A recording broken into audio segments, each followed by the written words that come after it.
Alright, so magandang araw muli sa inyong lahat mga ka-maestro. Ayan, so nagbabalik tayo ngayon para dito sa ating panibagong video.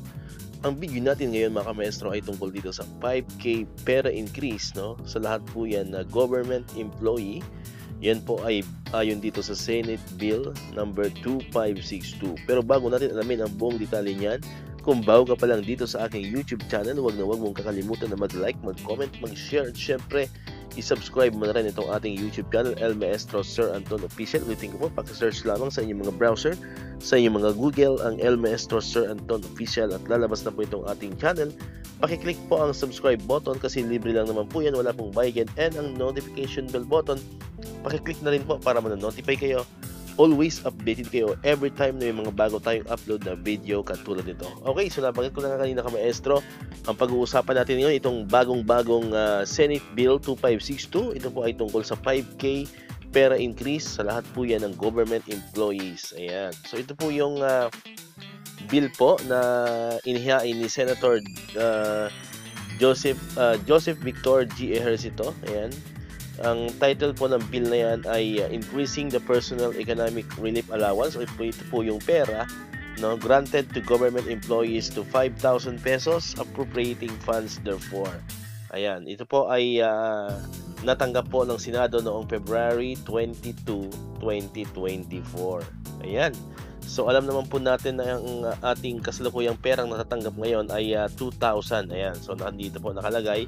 So from 2,000, according po dito sa Senate Bill 2562 na inihain po ni Senator Ejercito, ito po ay gagawin ng 5,000 pesos per month. Ayan. So alam naman po natin na ang 5,000 pesos po ay malaking bagay na yan kasi automatically, no, from 2,000 to 5,000 ay tataas po ang magiging take-home pay ng ating mga ka-maestro dyan. Hindi lang ng ating mga ka-maestro, kundi lahat po yan ng government employee, no, dito sa ating bansa. Ayan, so malaking tulong po yan. So ang gagawin lang po natin dito is syempre mag-aantay kasi ito pong Senate Bill 2562 ay syempre hindi pa naman siya totally batas.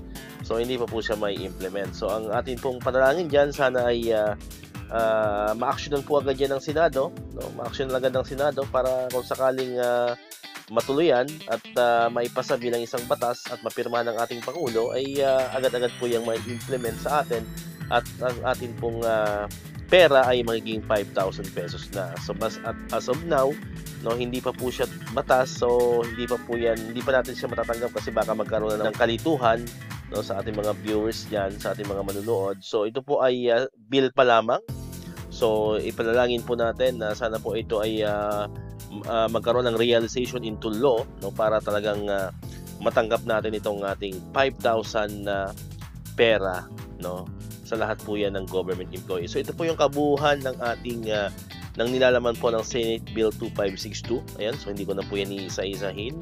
Ayan, so kung ano man po yung mga development dito, no, na tayo po ay patuloy na magmo-monitor, nakaantabay po tayo sa development ng Senate Bill 2562 kasi alam ko naman lahat ay concerned dito, lalo na po tayo mga government employee dyan. Ayan, so antabay lang po kayo dito sa ating channel, no, kasi pag may mga bagong update tungkol dito ay agad-agad po natin yung ipapalabas dito sa ating YouTube channel. Okay, so yan, so sabi ko kanina, kung hindi ka pa nakakapag-subscribe, no, please do subscribe sa ating channel at i-click nyo po yung bell button dyan para manonotify kayo, no, malalaman nyo kung mayroon ako mga bagong upload na video katulad ito. So muli, maraming salamat sa inyong panonood at pakikinig. Once again, El Maestro, see you on my next vlog. Bye-bye!